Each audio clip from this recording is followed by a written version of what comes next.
Los dones del Espíritu. Capítulo 1. Los dones del Espíritu Santo, su necesidad y propósito.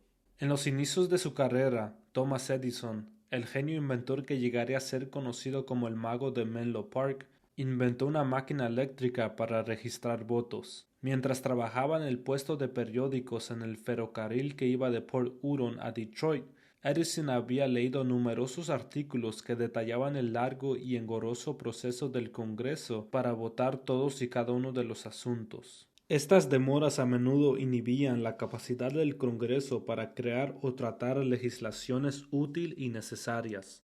Resultaba claro que necesitaban hacer el proceso insumiera menos tiempo y fuera más eficiente.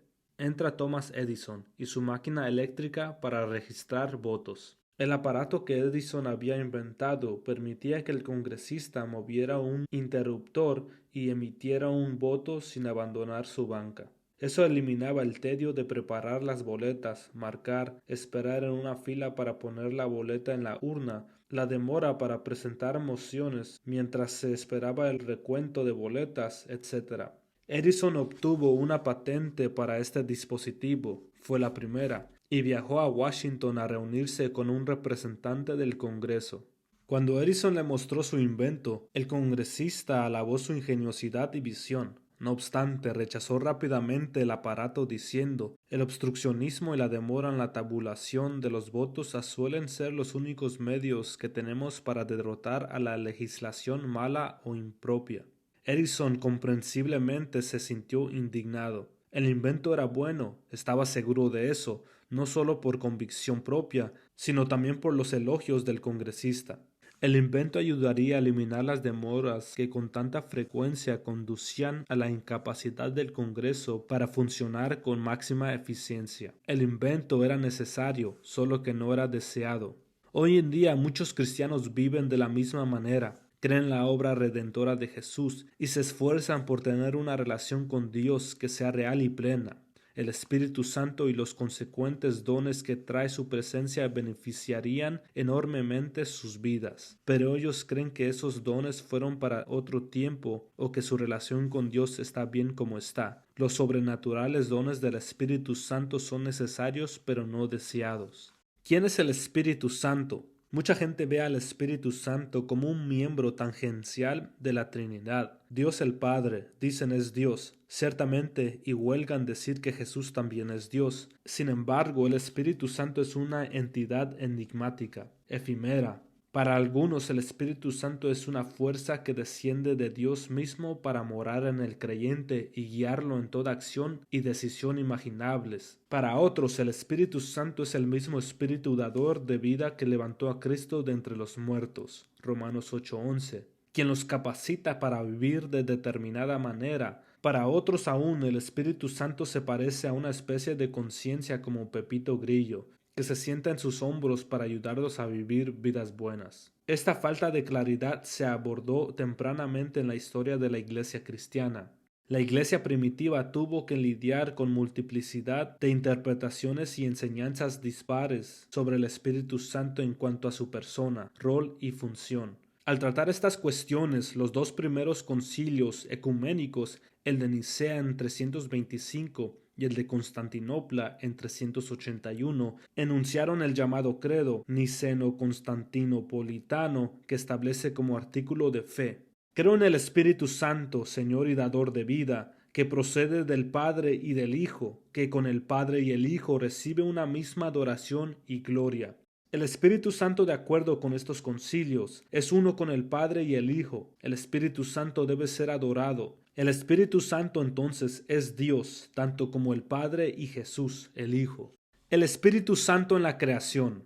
Antes de que hubiera algo, lo cual significa al principio de todo, cuando Dios creó los cielos y la tierra, se nos dice que el Espíritu Santo se movía sobre la faz del abismo. En el principio creó Dios los cielos y la tierra estaba desordenada y vacía, y las tinieblas estaban sobre la faz del abismo, y el Espíritu de Dios se movía sobre la faz de las aguas. Génesis 1:1-2. Aquí está Dios, el Espíritu Santo, moviéndose sobre una apariencia de la tierra que habría de venir. Una caótica fuente de la creación de Dios. Este término movía es la palabra hebrea rakhav, que significa revolotear o empollar. Esta misma palabra solo se usa 2 veces más en la Biblia. Se la usa en Deuteronomio 32, 9 al 12 de la siguiente manera: porque la porción de Jehová es su pueblo, Jacob la heredad que le tocó. Le halló en tierra de desierto y en yermo de horrible soledad. Lo trajo alrededor, lo instruyó, lo guardó como a la niña de sus ojos, como el águila que excita su nidada.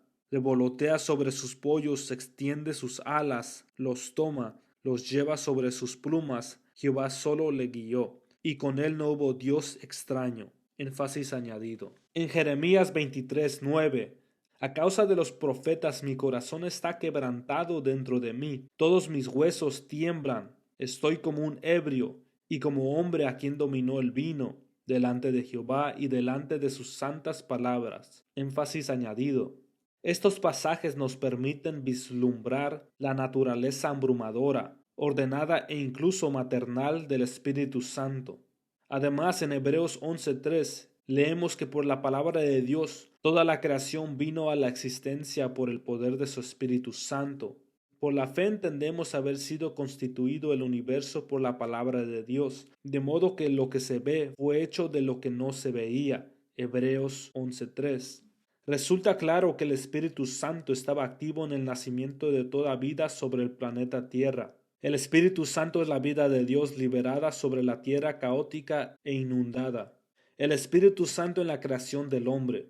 Es evidente que el Espíritu Santo obró para crear orden a partir del caos presente en el principio, pero en Génesis 2:7 leemos estas asombrosas palabras.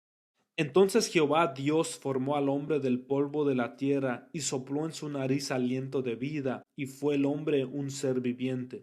Dios sopló aliento en el hombre para darle vida. La palabra sopló en hebreo es nafaj, que proviene de nefesh, o alma. El Espíritu de Dios le dio una alma al hombre.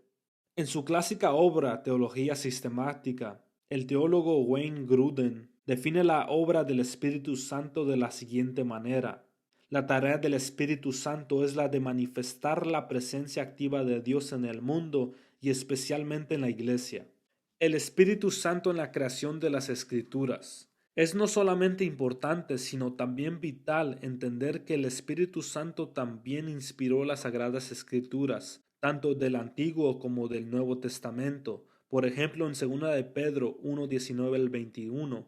Esto nos ha confirmado la palabra de los profetas, a la cual ustedes hacen bien en prestar atención, como a una lámpara que brilla en un lugar oscuro, hasta que despunte el día y salga el lucero de la mañana en sus corazones. Ante todo, tengan muy presente que ninguna profecía de la Escritura surge de la interpretación particular de nadie, porque la profecía no ha tenido su origen en la voluntad humana, sino que los profetas hablaron de parte de Dios, impulsados por el Espíritu Santo. Esta idea de que los escritores de la Biblia fueron impulsados por el Espíritu Santo es una hermosa descripción visual. Pedro le explica al lector usando términos náuticos con lo que estaba familiarizado, el proceso por el cual los escritores recibieron inspiración. Imagine el mar de Galilea. Ahora imagine un solitario bote pesquero en un mar calmo. De pronto el viento comienza a moverse y las velas empiezan a hincharse. El viento llena las velas y comienza a mover el bote rápidamente por el agua. Es de esta forma como el Espíritu Santo llenó a los escritores de la Biblia para que transmitieran las narraciones, verdades y profecías que Dios quería transmitir a las generaciones. Este libro se está escribiendo en los meses inmediatamente previos a Navidad, y es natural que mi mente se vuelque a la obra más maravillosa del Espíritu Santo, la Encarnación. En las escabrosas planicies de Esdraelón en Judea se ubica el pequeño pueblo de Nazaret. Una joven llamada María, probablemente una adolescente, trabaja con diligencia por la prosperidad y sustento de su familia. Es inocente, apenas tiene edad para considerar el matrimonio. Un carpintero llamado José se encuentra con el padre de María para pedir su mano en matrimonio. Se acuerda del compromiso y en todos los sentidos. A los ojos de su comunidad, están casados, aunque no vivían juntos y no hayan consumado su matrimonio. Una noche vino un ángel llamado Gabriel y turbó el sueño tranquilo de María con una asombrosa declaración. Y entrando el ángel en donde ella estaba, dijo: Salve, muy favorecida, el Señor es contigo, bendita tú entre las mujeres. Mas ella, cuando le vio, se turbó por sus palabras, y pensaba: ¿qué salutación sería esta? Entonces el ángel le dijo: María, no temas, porque has hallado gracia delante de Dios, y ahora concebirás en tu vientre y darás a luz un hijo, y llamarás su nombre Jesús. Este será grande y será llamado Hijo del Altísimo, y el Señor Dios le dará el trono de David su padre, y reinará sobre la casa de Jacob para siempre, y su reino no tendrá fin. Lucas 1, 28, 33. Imagina estar en la situación de María. Acaba de recibir la noticia de que va a ser la madre del Mesías. A su simple respuesta: ¿cómo será esto? Pues no conozco varón. Gabriel responde con una asombrosa revelación: el Espíritu Santo vendrá sobre ti, y el poder del Altísimo te cubrirá con su sombra. Por lo cual también el santo ser que nacerá será llamado Hijo de Dios, porque nada hay imposible para Dios. Lucas 1, 35, 37. Jesús fue concebido en el vientre virgen de María por el poder y la sombra del Espíritu Santo. Antes de dejar este relato, sería bueno que observáramos otro aspecto de esta narración. En Efesios 2:8 se nos dice que la fe no es algo inherente a los humanos ni tampoco algo que elegimos creer, sino más bien la fe es un don que recibimos de Dios. Porque por gracia sois salvos por medio de la fe, y esto no de vosotros, pues es don de Dios. Ahora pónganse en lugar de María e incluso de José. Le acaba de decir por separado de su prometido que algo jamás imaginado fuera del ámbito de los profetas, que siempre reciben honra salvo en su propia tierra, está por suceder. Una virgen dará a luz un hijo. ¿Qué clase de fe le habrá sido requerida a María? Fácilmente podríamos descartarla, puesto que María conocía de primera mano su falta de experiencia sexual, y en el momento en que comienza a mostrar las señales físicas de embarazo ha pasado de la fe a la evidencia. Pero ¿qué podemos decir de José? Imagina el tremendo don de fe que se le habrá concedido a José para oír la palabra de uno que se le apareció en un sueño y creerle al punto de no abandonar a María en secreto como estuvo a punto de hacer para salvarla de la deshonra, o para no avergonzarla públicamente como era su derecho, con lo cual probablemente le habría causado la muerte. El delicado resplandor de ese particular milagro de Navidad, el milagro de la fe dada a María y José, con frecuencia ha quedado eclipsado por el fulgor del milagro de la Encarnación. Pero dejar este relato y no ver la milagrosa obra del Espíritu Santo en la vida de los padres terrenales de nuestro Señor sería una lamentable pérdida de nuestra parte. Gracias Dios por el milagro de fe producido por el poder del Espíritu Santo. El Espíritu Santo en el ministerio de Jesús. Antes de abordar los temas de esta sección, es importante aclarar unas cuantas cuestiones doctrinales referentes a la persona de Jesús. Esto no se propone ser exhaustivo, puesto que existe abundante material para el estudio de la cristología. Sin embargo, hay que establecer desde un principio que Jesús era enteramente Dios y enteramente hombre. Aunque retuvo su deidad a través de su humanidad, es importante, especialmente con referencia al tema de este libro, observar que Jesús, como Dios hecho carne, eligió despojarse del uso independiente de su poder como Dios. En cambio, siempre fue guiado por Dios, el Espíritu Santo, en el uso de sus atributos divinos. Jesucristo se movió como un hombre lleno del Espíritu Santo mientras estuvo en la tierra. Nunca renunció a su deidad durante los días de su humanidad, pero se despojó de sus derechos de deidad y se movió en el poder del Espíritu Santo.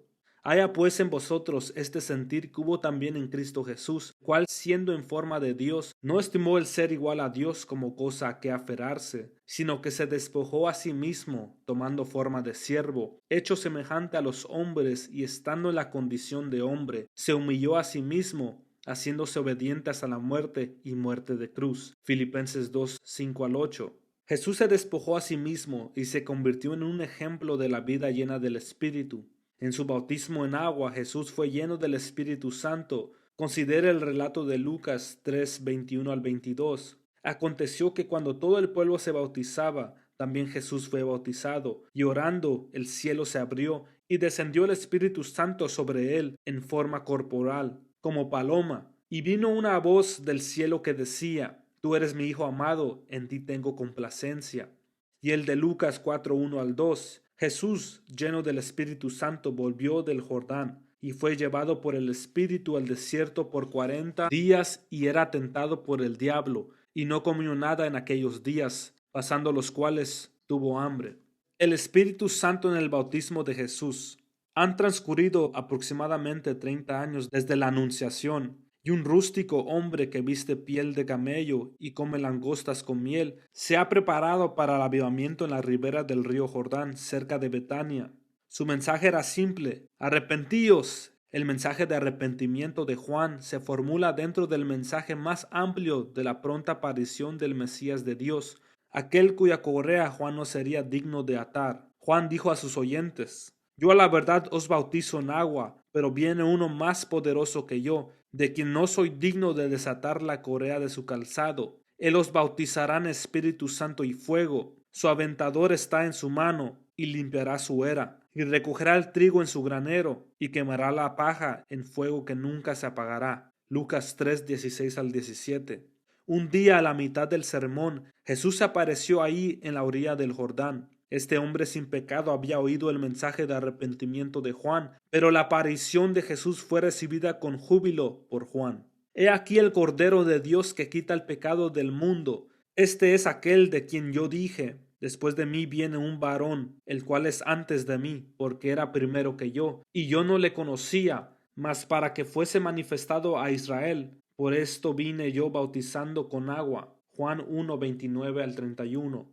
Ahora imagina el rostro de Juan el Bautista cuando Jesús entró en las frías aguas del Jordán y se ubicó ahí ante él para ser bautizado. Lea sus palabras: Yo necesito ser bautizado por ti, ¿y tú vienes a mí? Mateo 3:14. Juan estaba reconociendo el hecho de que Jesús no necesitaba arrepentirse, pero Jesús mostró profunda humildad en su obediencia a Dios. Aunque era perfecto y puro, era, según las palabras de Matthew Henry, para Juan 17:19, lavado como si hubiera estado contaminado, y de esta manera por nuestra causa se santificó a sí mismo, para que nosotros también seamos santificados y bautizados con él.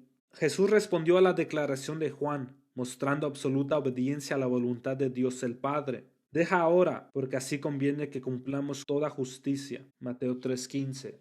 Aunque Jesús era 100% Dios y jamás había pecado, mostró el deliberado despojamiento de sus atributos divinos. Ahora imagínese a sí mismo en la multitud reunida ahí en la arenosa ribera del Jordán. Ve cómo Juan baja a Jesús al agua, y cuando se levanta los cielos se abren, y una figura que ha tomado la forma de una paloma, el Espíritu Santo, comienza a descender de los cielos, y súbitamente se oye a una voz decir desde la inmensidad: Este es mi Hijo amado, en quien tengo complacencia. Mateo 3:17. Muchos sugieren que este es el comienzo del ministerio terrenal de Jesús. Qué maravilloso es ver que Jesús no iba a comenzar su ministerio.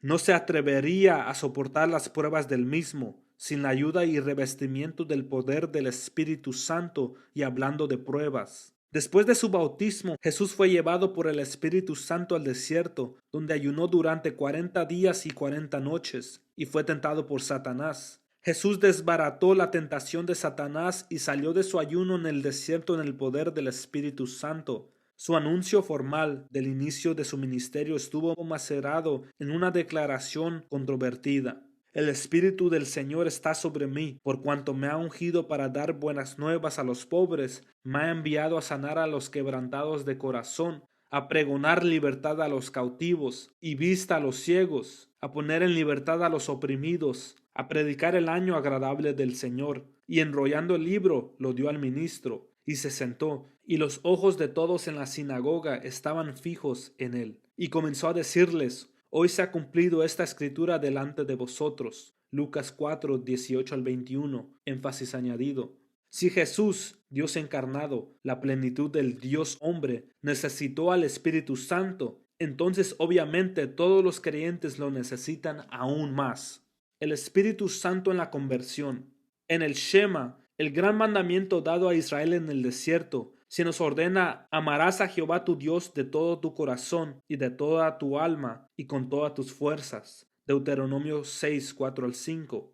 He oído a muchos predicadores, maestros y apologistas cristianos usar esta instrucción y la afirmación que Jesús hace de ella para fomentar la noción de que el cristianismo es una fe lógica que puede resistir el escrutinio y el cuestionamiento.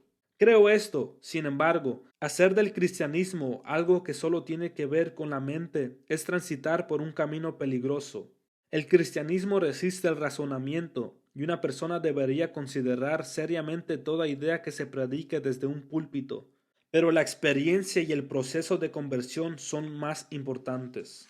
En un libro, The Mystery of the Holy Spirit, El misterio del Espíritu Santo, A.W. Tozer, el gran evangelista y uno de los escritores más perspicaces del siglo XX, afirmó el siguiente precepto: si deben razonar con usted para que acepte el cristianismo, algún tipo despierto puede hacerlo razonar lo contrario. Si viene a Cristo por un destello del Espíritu, por el cual sabe intuitivamente que es hijo de Dios, lo sabe por el texto, pero también lo sabe por la luz interior, la iluminación interior del Espíritu, y nadie podrá jamás convencerlo de lo contrario. No me malinterprete, la idea no es exclusiva de Tozer. Su proclamación es una mera elaboración y explicación de una verdad bíblica, simple pero vital, que Jesús enseñó en Juan 16, 8 al 15, mientras trataba de explicar la obra del Consolador venidero a sus discípulos. Y cuando Él venga, convencerá al mundo de pecado, de justicia y de juicio. De pecado por cuanto no creen en mí, de justicia por cuanto voy al Padre, y no me veréis más, y de juicio por cuanto el príncipe de este mundo ha sido ya juzgado. Aún tengo muchas cosas que deciros, pero ahora no las podéis sobrellevar. Pero cuando venga el Espíritu de verdad, Él os guiará a toda la verdad, porque no hablará por su propia cuenta, sino que hablará todo lo que oyere, y os hará saber las cosas que habrán de venir. Él me glorificará, porque tomará de lo mío, y os lo hará saber. Todo lo que tiene el Padre es mío. Por eso dije que tomará de lo mío y os lo hará saber. En un libro anterior de esta serie, detallé las implicaciones de la conversación entre Jesús y Nicodemo, en la que Jesús le explicó al fariseo que para entrar al reino de Dios era necesario nacer de arriba por el Espíritu. De cierto te digo, que el que no naciere de agua y del Espíritu no puede entrar en el reino de Dios. Lo que es nacido de la carne, carne es, y lo que es nacido del Espíritu, Espíritu es. No te maravilles de que te dije: os es necesario nacer de nuevo. El viento sopla de donde quiere y oye su sonido, mas ni sabes de dónde viene ni a dónde va. Así es todo aquel que es nacido del Espíritu. Juan 3, 5 al 8. Cuando usted combina estas tres enseñanzas, comienza a entender la verdad de que nuestra nueva vida nos viene por virtud del Espíritu y no por cualquier otra cosa u obra en la que podemos confiar. En uno de los momentos más duros del ministerio de Jesús, se vio obligado a ver cómo sus discípulos lo abandonaban, porque sus enseñanzas se habían vuelto palabras duras. A esto Jesús les respondió como sigue: el Espíritu es el que da vida, la carne para nada aprovecha. Las palabras que yo os he hablado son espíritu y son vida. Juan 6, 63. Oiga estas palabras: el espíritu es vida. En la conversión, el espíritu de una persona cobra vida por el Espíritu Santo. El alma viviente de una persona habita por el Espíritu Santo en el milagro de la salvación. El Espíritu Santo en la iglesia. Una vez más, aunque limitado por el espacio, desearía destacar brevemente algunas evidencias bíblicas de la obra del Espíritu Santo en la vida de los creyentes. Este mismo Espíritu Santo que llenó a Jesús, que le dio poder a su ministerio y que lo levantó de entre los muertos, entrega el bautismo con el Espíritu Santo, que establece una conexión de poder con la dimensión espiritual. Es como dijo Juan a los que estaban reunidos en la orilla del Jordán. Respondió Juan diciendo a todos: yo a la verdad os bautizo en agua, pero viene uno más poderoso que yo, de quien yo no soy digno de desatar la correa de su calzado. Él os bautizará en Espíritu Santo y fuego. El Espíritu Santo también dio origen a la iglesia el día de Pentecostés en cumplimiento de la profecía, tal como leemos en Hechos 2, 1 al 4. Cuando llegó el día de Pentecostés, estaban todos unánimes juntos, y de repente vino del cielo un estruendo como de un viento recio que soplaba, el cual llenó toda la casa donde estaba sentado, y se les aparecieron lenguas repartidas como de fuego, asentándose sobre cada uno de ellos, y fueron todos llenos del Espíritu Santo, y comenzaron a hablar en otras lenguas, según el Espíritu les daba que hablasen.